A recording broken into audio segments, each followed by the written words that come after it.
professional can benefit from coaching and have from having a coach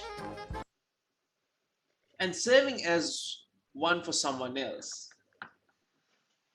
He says that a coaching relationship moves beyond mentoring or sponsoring. In that focuses on the long-term values and aspirations. The best coaches encourage us a positive mindset and ask the probing questions to help people to make the best choices, not in their careers, but in also their personal life. But the question is how we can cultivate a culture of coaching. A very warm welcome to the show for the EI Cafe with Azim Season 5. I'm your host, Azim Sahib, a human capital specialist, a Lego series play facilitator, an ICF certified coach, and an emotional intelligence practitioner. Here we again for another interesting episode, a 30 minutes of valuable learning. In today's episodes, we are going to talk about creating a culture of coaching and development using emotional intelligence. Of course, it's a great privilege and honor to have this particular guest on my show today. Let me have this introduction for him. If I will not introduce him this way, I'm not going to make justice for this particular individual. Author of many amazing books, Helping People Change, Resonant leader, and a distinguished university professor at Case Western Reserve University. Is one of the leading experts in leadership development and emotional intelligence. He has spent 55 plus years studying on human behaviors, which has revolutionized the management, education, and helped spawn the new industry of competency consultants, researchers, academics, and executive coaches. He has many awards, and the most recent one is Lifetime Achievement Award for contribution to leadership coaching from Coaching at Work magazine. A little bit of fun fact about my guest today. It's about he enjoys photography, listening to jazz and 60s rock music. Ladies and gentlemen, let me welcome Professor Richard Boyatzis.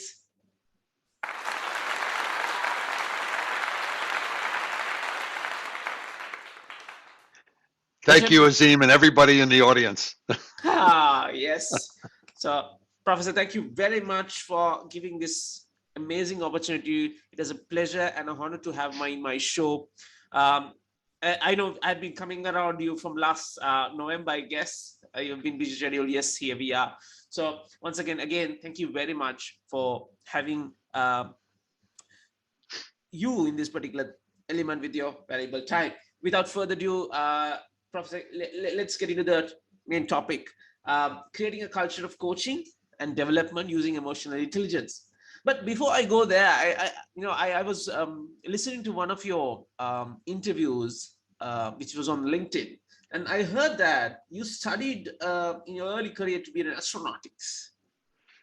Yeah, I always wanted to go into the space program. Right. I actually wanted to go into space, but in those days I wore glasses, so I couldn't. But yeah, my first formal career was designing control systems for interplanetary vehicles. Yeah. So, and then you moved into human behaviors. What made Well, I actually shifted into psychology. Yeah. So what made this shift? I went out and worked as a research scientist, an aerospace scientist. And my parents are immigrants from Greece. My father was a waiter. I was putting myself through MIT with money I'd made from my music, playing music in bands and other work, but I just ran out of money and a lot of student debt.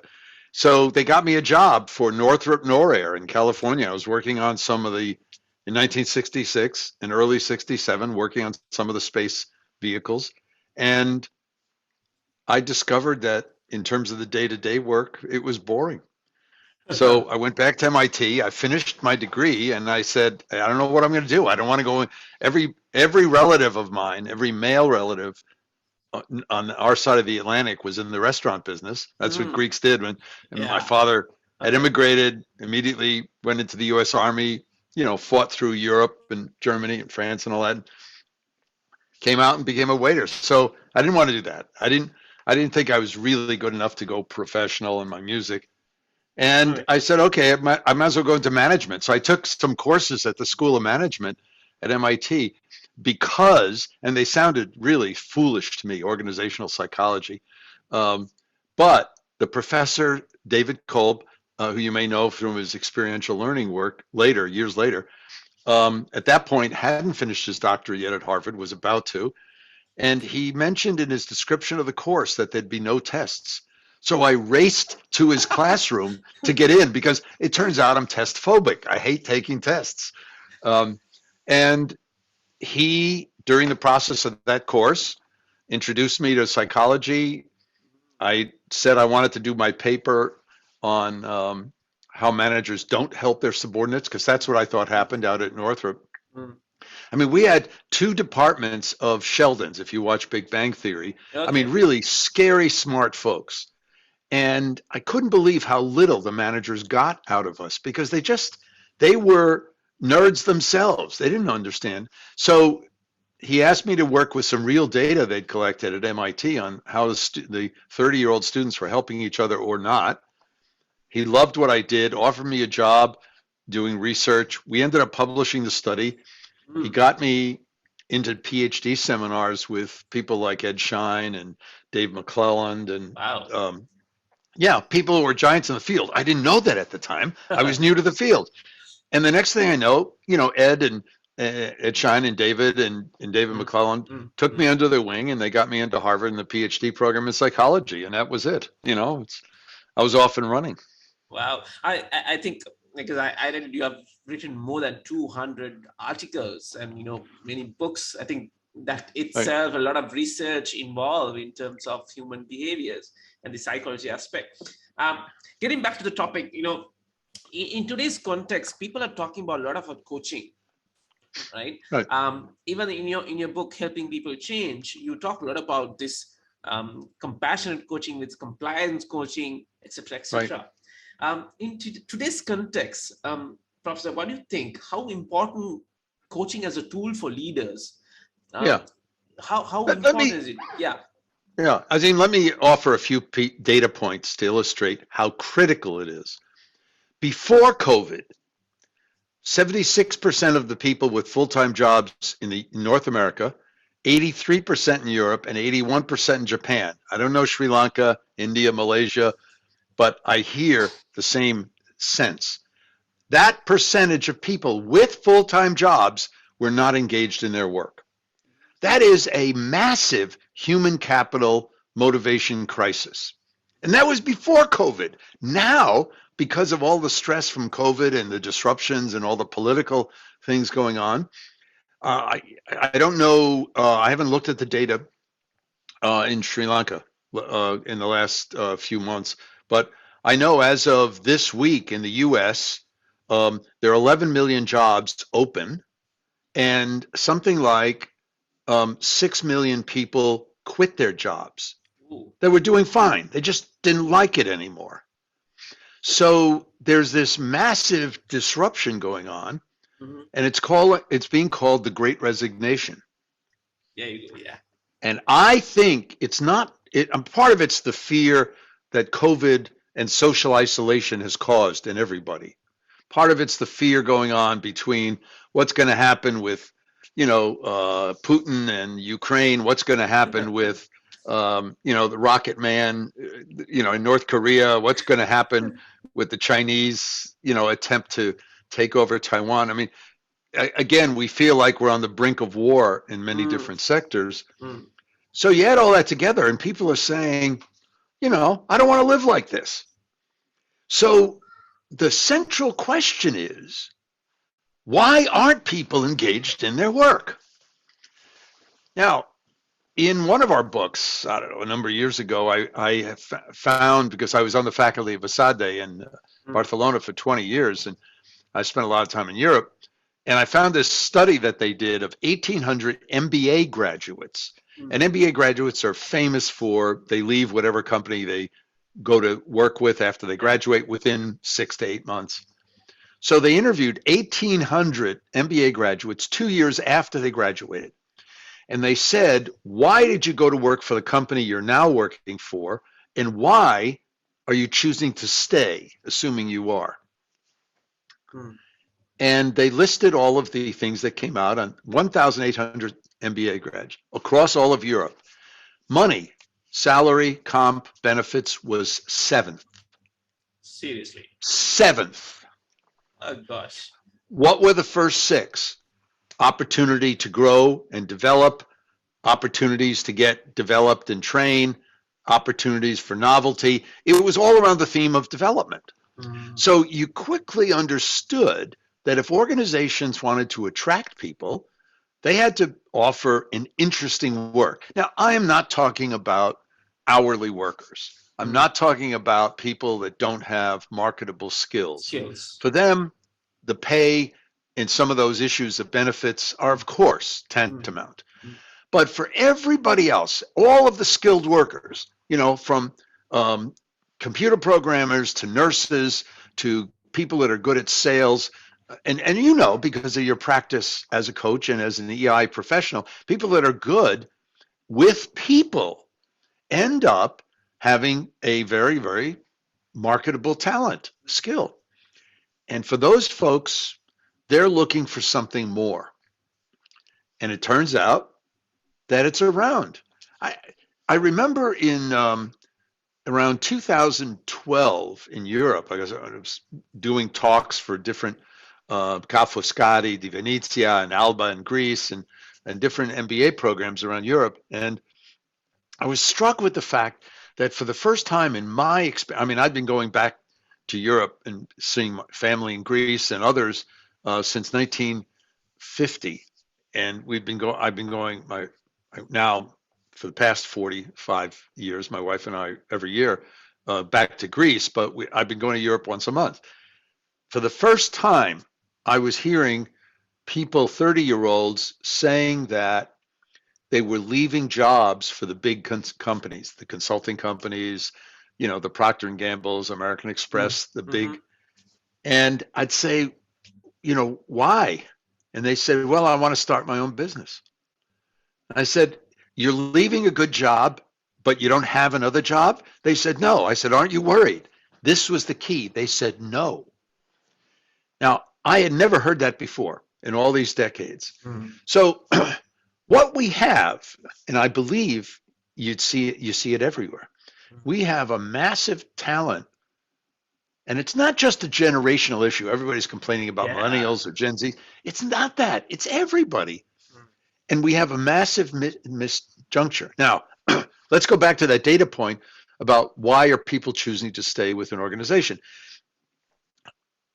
We know that, as Marcus Buckingham said in one of his books, um, people don't leave organizations, they leave managers. And we know from Managers. the research in management and leadership that the relationship to your immediate boss is key. Well, I've been asking the question I give about, it was about an average of one speech every 2 weeks in some part of the world. These days, I'm giving several webinars like this a week, but um, I've been asking this question to audiences in literally the 45 or 50 countries that I've been in physically into various audiences since 1999. Who helped you the most? And if I ask people to reflect on who helped them the most become who they are in their whole life, they come up, often they'll mention a mother, father, grandparent, aunt, or Yeah. uncle. Then they'll mention often a teacher in school Mm. or a Mm. professor, maybe Mm. a coach, sports coach. Mm. In Sri Lanka, I'm sure a cricket coach would come up high on the list, of course. Absolutely, yes. Uh, and they sometimes mention the first manager they ever had, and that's it. Nobody after that. And when you probe what did that person say or do, you discover something profound that you mentioned that Melvin Smith and I decided to call in 2003 coaching with compassion, using the more Confucian interpretation of compassion, opening Yeah. yourself up to others. Because we think that's where you see the essence of a great relationship. And it's that you care, the manager cares, or the person who is helping, They trust the person. They respect them. They ask questions. They don't tell them what to do. And what we discovered, and now 20 years, almost 20 years later, with a bunch of fMRI neurological studies, we now have the evidence to say that when you tell people what they do, when you give them feedback, even if it's positive, you put them into a neurological activation that puts them closing down. They literally close their mind cognitively, emotionally, and perceptually. They get impaired. So the whole idea of a manager is supposed to tell people what to do, bull. A coach is supposed to give people tips, bull. A mentor is supposed to tell you where to go, bull. All of that stuff is what we say from the receiver side is a helping bully. Now, you're in a part of the world, in a culture, and even if you go to some of the cultures not that far from Sri Lanka and India, Malaysia, and other Thailand where I've worked, it's very clear that you have a cultural belief that you should respect authorities, which is different than ours, in which we start by distrusting authority. But even with that, the cultural norm is when somebody says those things to you, you nod your head, smile, thank them very much. You may even bow. Yeah. And you don't pay attention. You still don't listen because it's not what you want to do.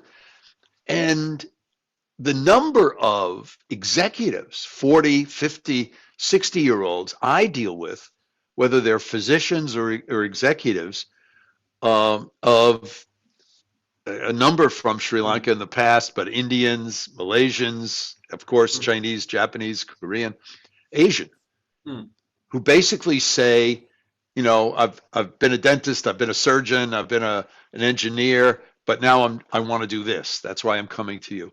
And I'll say, why did you do this for so long? My parents wanted me to. So they have a midlife crisis, and they say, that's it. You know, time out. I'm doing what I want to do. So, and we found this to be the case everywhere in the world. That's why we began to look at the power of engaging people's desire for their dream, which includes a deep sense of purpose, includes your core values. And I believe that that's what's missing in most people's relationship to their bosses, and therefore why they're not engaged in their work. You know, does the boss or the manager give you a sense of context? I'll give you a brief example. September 1964. I've just started my bachelor's program at MIT, wanting to focus on aeronautics and astronautics, mostly on the space side.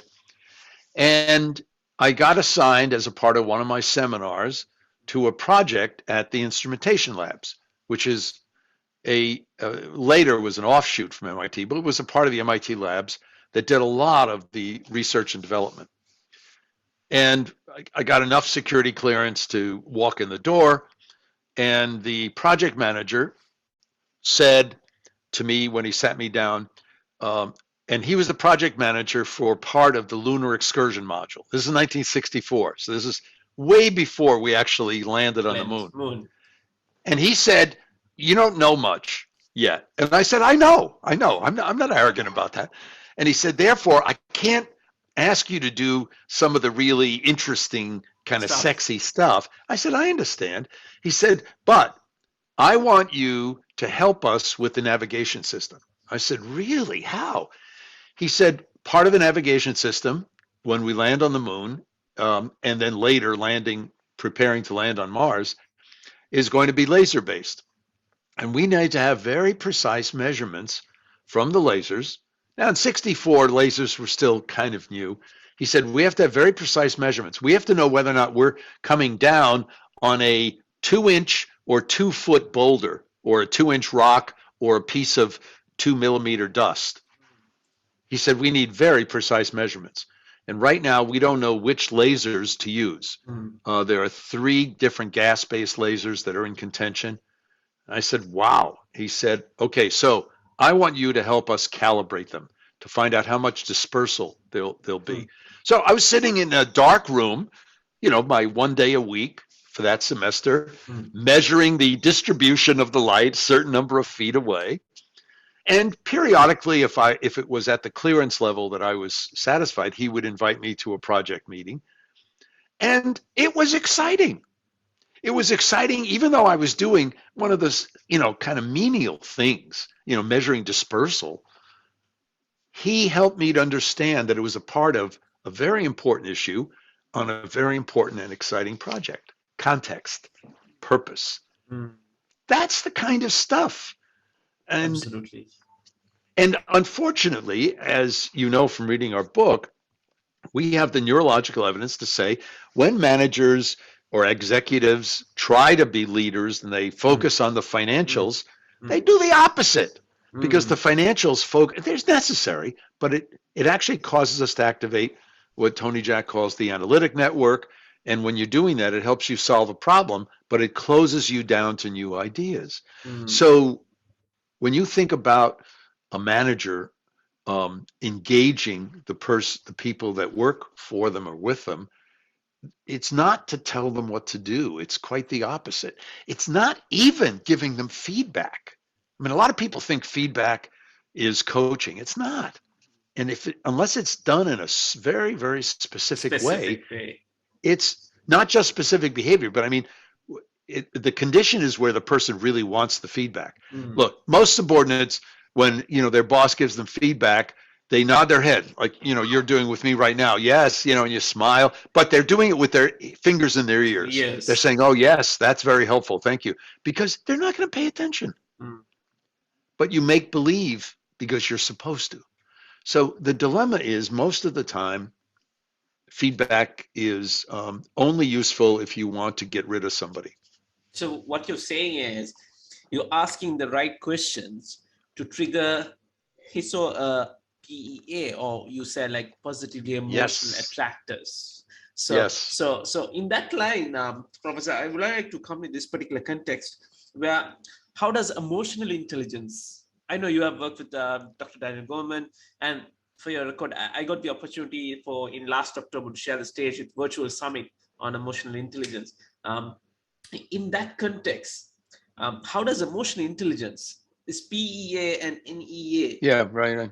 get connected? Well, what we now call emotional and social intelligence are competencies. Our approach, Dan's, mine, etc., is to look at the behavior, not the traits. I started doing the first research study on competencies that predict performance of managers in 1970. And I've been doing a lot of them. My 1982 book was the first empirical study of competencies related to actual performance of different levels of managers and executives in both government and private sector. So by the time 1995 came along and Dan's book came out and was a mega hit, he called me and said, "Hey, you're the one actually doing this research. Let's, and he and I went to graduate school together. We were classmates and social friends and all the rest of it.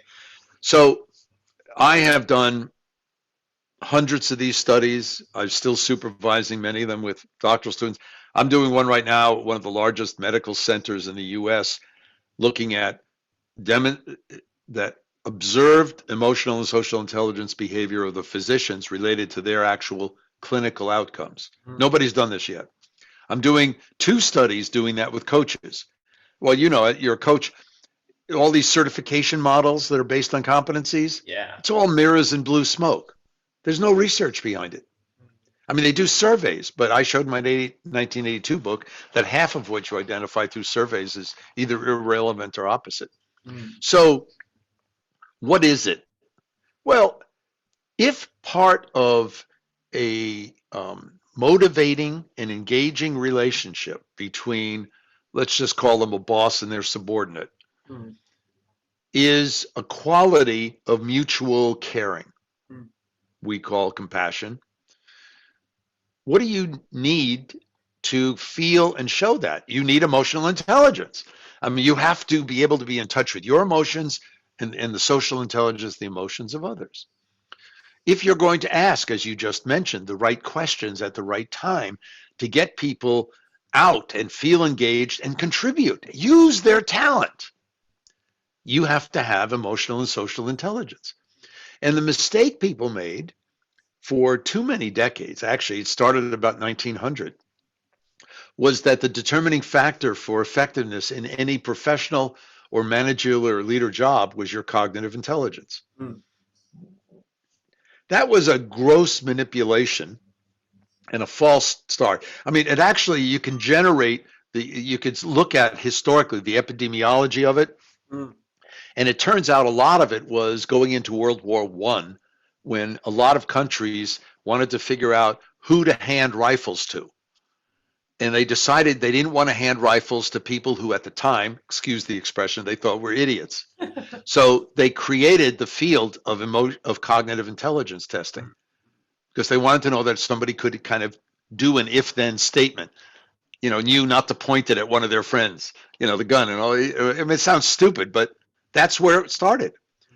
And because there was this reverence for this part of it, what grew up was, and I really blame Rene Descartes for a lot of this, and certain of the philosophers who, spend so much time in their own heads, they don't stop and think that that's not what happens in real life. In real life, I mean, look, I have published research showing that to be really effective as a senior partner in one of these massive accounting consulting firms, or a financial services executive, or the leading crisis firefighting teams, a Catholic pastor, priest, an engineer, not even a manager, just an engineer at a large company.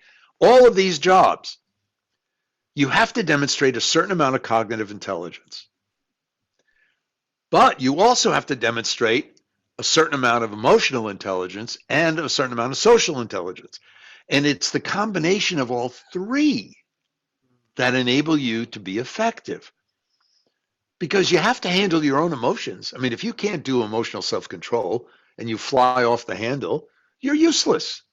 People will avoid you, whether you're a parent or a manager. Same thing with physicians, nurses, coaches. Social intelligence.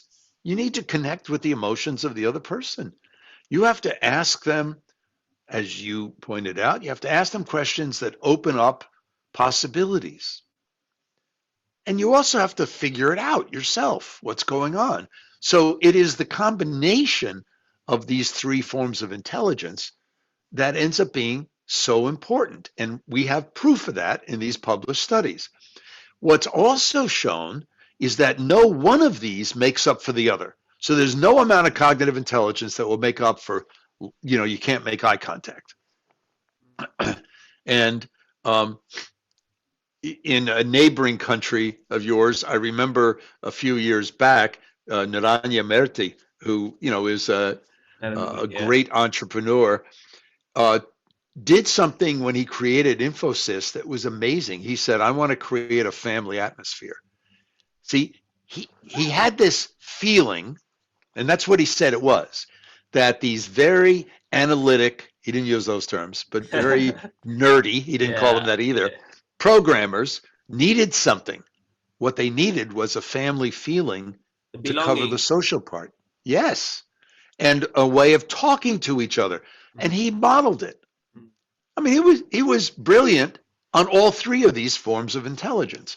So no amount of cognitive can make up for the other, and no amount of emotional intelligence make up if you can't figure out how to balance your checkbook. Because why I ask this, Professor, because when the coaches say they get into the problem solving methodology, but it's not problem solving. It's about seeing the possibility of the people asking the right questions, not getting into it. So I know. I mean, it's not to say that problem solving isn't relevant. It is. Yeah. But if you make that the context of your coaching or your conversation, it makes the other person feel like an instrument, like a human resource. And that doesn't make you feel good, whether the person's your subordinate or one of your children. Absolutely. So, yeah. Absolutely. So, I think we're coming to the end of our time. It is just very, very rich context. Thank you very much for sharing your valuable inputs. One of my last questions I want to penetrate is, what would be the key aspects of developing a coaching culture in an organization? Because a Fascinating. lot of people are Yeah, talking about it, and I'm also involved in coaching a lot of people in an right. organizations. But what would be the key developing for our audience to pay say? And there Okay. are a lot of leaders might be listening. In chapter 8, we talked about this in the Helping People Change book. Our contention is that if we really want to get over this motivation crisis, this engagement crisis, and have people bring their whole talent to work, Mm. right now, I doubt that much of their talent is showing up, even if their body does. Well, now with remote working, their body doesn't. But anyway, we have to help organizations develop a culture of development that complements the culture of performance, doesn't supplant it, complements it. We Mm. need the culture of performance. Otherwise, you're not fulfilling your purpose. But people have to feel that it's a place where they can grow and develop. So how do you do that? Here are a number of things. One, separate out the performance review from the development review. Every person deserves both. Performance review is how did you do on your objectives? Mm. Period. Doesn't ask the question, what are you going to do differently? Because that's the development thing. You separate them. Two different conversations, 6 months apart. Mm. If you do one in the afternoon, do one in the morning. If you do one in the office, do the other at lunch. Just make them different. Because if you combine the two, you waste both. Second, you have to, as a manager or as a leader, understand the personal sense of purpose and vision, the dream of the people working for you. Even if it's not to work for you, you need to understand it because that's where their heart is. And that's what's going to keep them going. To the extent that you understand it, and the best way to do that is to ask them about it, is for you to then use that and ask them periodically for ideas, for options. As a part of that, it's building a relationship in which there is mutual respect and caring. It's important to build a relationship. We now have over 40 studies proving this in all sorts of different industries, including innovation and high tech, that you have a shared sense of purpose or shared vision, not goals. Goals are useful, but they're micro. It's the big picture that you need. And you have to have some sense of energy, and if it's feasible, depending upon cultural norms, some degree of playfulness. When you can create relationships like that in your direct boss subordinate relationships, your team relationships, when you have a sense of purpose and vision and values of what you stand for, when you think about what people want and the fact that a lot of people need novelty, they love the chance to try new things. Yeah. And so you try to merge all of that together with, how do you create opportunities for everyone to feel like this year I'm growing and developing in these ways and I'm delivering these performance issues? Because I think that if that happens, if we have that atmosphere, what will happen is people will just give their all, they'll come together. And I don't know if you watch the Ted Lasso series because, you're, although cricket is, I think, one of your major sports, football is pretty high on your list too. Yes, second in line. Right, right. So I got a lot of kick out of watching the Ted Lasso series about, the kind of quote unquote American Mm. football coach. But the concept is we need to do these things if we want to engage people's energy, if we want to be a place where their talent is brought to bear on some of our shared issues. And our research is showing that when we do that with folks and people have these kind of relationships, leaders are using their emotional social intelligence and being positively infectious. They're infecting people with energy, with possibility. Mm. And then people come together and do things that you didn't think before were possible at Mm. work or at home.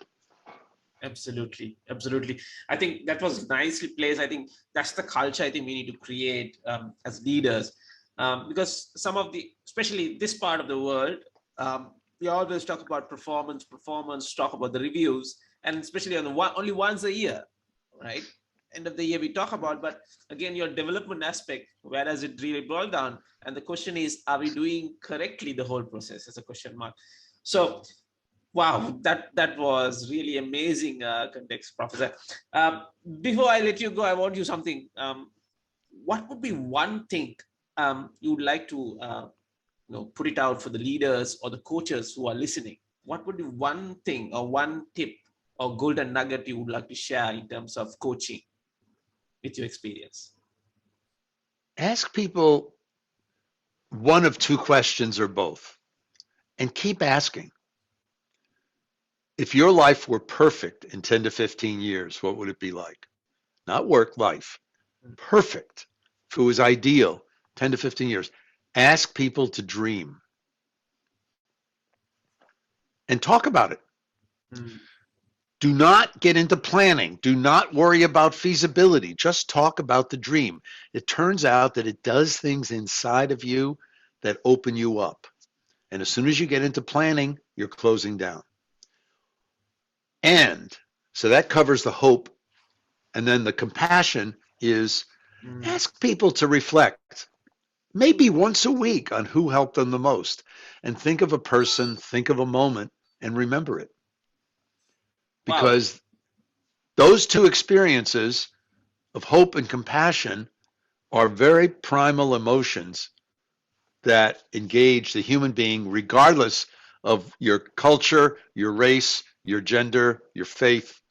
It's a human brain heart issue. So that's the time that we have. What a way to end. Hope and compassion. So that's the time that we have. Those are my two key takeaways. Compassion is on top, and having that hope is something really important. And creating that coaching culture. You're talking about the great resignations.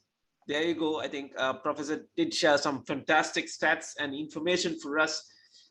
With that, I would like to thank Professor Dr. Richard Boyatzis for his valuable time checking into the cafe and sharing wonderful thought about creating the coaching culture and development through emotional intelligence. Of course, he's a lovely, wonderful person. You can get connected via his social media platform, especially on LinkedIn, and he has amazing resource full of resources in terms of researchers.